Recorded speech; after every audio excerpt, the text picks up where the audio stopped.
भारतीय stock market के लिए बेहद अच्छी खबर सामने आ रही है।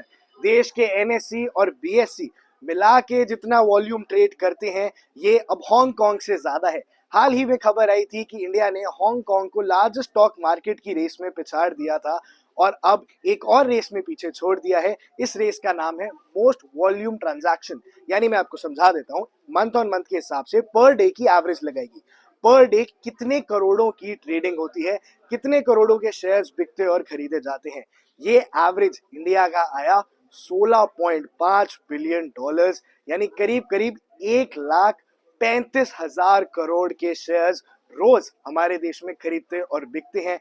और इसी से देश की इकोनॉमी को बेहद बड़ा बूस्ट मिलता है। अब एक अच्छी और बात मैं आपको बता देता हूं, ये जो ज्यादातर इन्वेस्टर्स आ रहे हैं ये चाइना से टूट के आ रहे हैं। इंडिया फास्टेस्ट ग्रोइंग इकोनॉमी बनती जा रही है और सबसे तेज बढ़ने वाली हमारी स्टॉक मार्केट में जो बड़ा शेयर आ रहा है वो अब चाइना से टूट के आ रहा है। ऐसा इसलिए हो रहा है क्योंकि पूरी दुनिया अब चाइनीज सब्स्टिट्यूट्स ढूंढ रही है। चाइना ने पूरी दुनिया की अर्थव्यवस्था पे अपनी अच्छी खासी जगह बना रखी है और वहां से अब रिप्लेस कर रहे हैं लोग इंडिया की तरफ, अपना रुख अपना रहे हैं इंडिया की तरफ, क्योंकि कई लोगों की, कई बड़े देशों की आइडियोलॉजिकल डिफरेंसेस हैं चाइना के साथ। लेकिन उस तरफ अभी ना जाते हुए आते हैं स्टॉक मार्केट की बात पर, तो इंडिया के अंदर फिलहाल वैल्यूएशंस को लेके कंसर्न्स बढ़ते जा रहे हैं। बाइजूस का एग्जांपल आया था कि कितना हाईली वैल्यू थी और एकदम से अपनी वैल्यूएशन के 10% पे आके वो गिर गए।